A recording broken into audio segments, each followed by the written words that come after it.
Hey everyone, Joe here. Welcome back to my channel and welcome to those of you that just stumbled on me today. My name is Joe and I do a lot of seasonal decorating and things around the house, and my wife does some cooking videos and we do some talking and stuff like that. And so if you like that kind of stuff, please consider subscribing to my channel and give me a thumbs up. It'll really help my channel out. So today I am going to be continuing with my Easter decorations, and so far you've seen me do the mantle, and I also did some yarn no-sew carrots. So today what I'm going to be showing you is what I did in the hearth area down here. And if you saw my video with the mantle, you might remember I told you that I was going to try to do a whimsical scene down here. It might not be for everybody. I was just trying something new.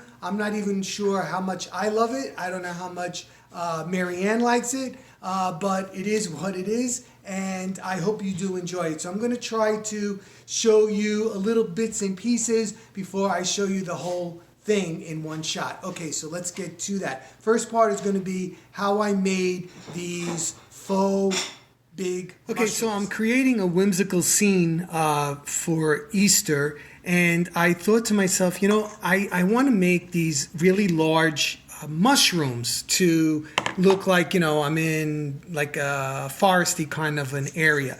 So I have some PVC pipe that I have left over, and then I found these in the Dollar Zone. Now, they are see-through right now, but they do have a good mushroom shape. And what I'm planning to do is put on some drywall spackle on here to create a solid top. So I have 4 of those, so I'm gonna make those into some mushrooms.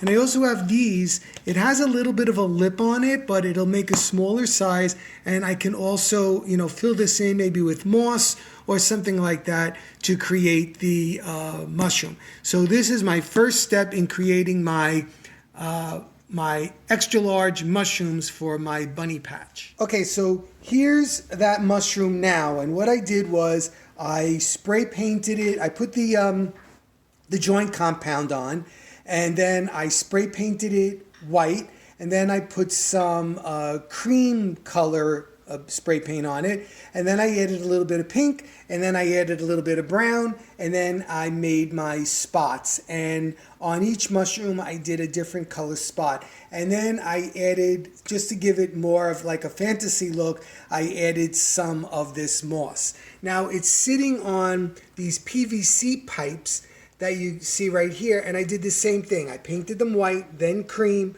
then pink, then brown, and then I added some of the moss. All right, so when I started the setup, the first thing I did was I put down this green carpet that I have, and I use it for a lot of stuff. I use it for the spring, I use it for my Wizard of Oz tree, I use it for many, many, many things. So that's a good investment. I got this at Home Depot, and like I said, I use it for next, I added in this topiary I made, and this is really simple to do. I went in the yard, I got a couple of twigs that you see right there, and then I got one of those Dollar Tree styrofoam balls, and I stuck it at the top, and then I added in some greenery. I added in some of these pinkish flowers, and then I added in also some moss, and it's all sitting in a terracotta pot that, believe it or not, I got in the Dollar Zone.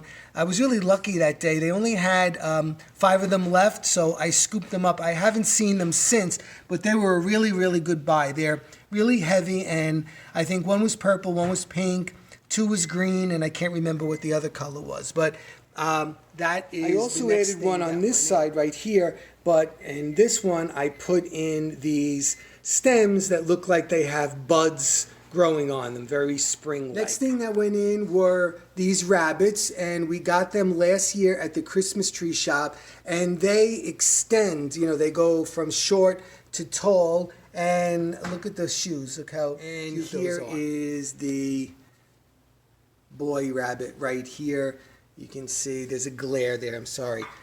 So again, and I think they were about $10 a piece. I didn't see them this year, Next thing to go in was this big basket, and what I did was I just wrapped a vine around the top of it, and then I put in some greenery down on the bottom to, give it that spring look, that Eastery look, and I added in my yarn carrots that I made out of newspaper and orange yarn, and then I added in some of the pink flowers, the yellow tulips to tie in with the mantle, and some colorful eggs. And here's a look of the entire scene right here.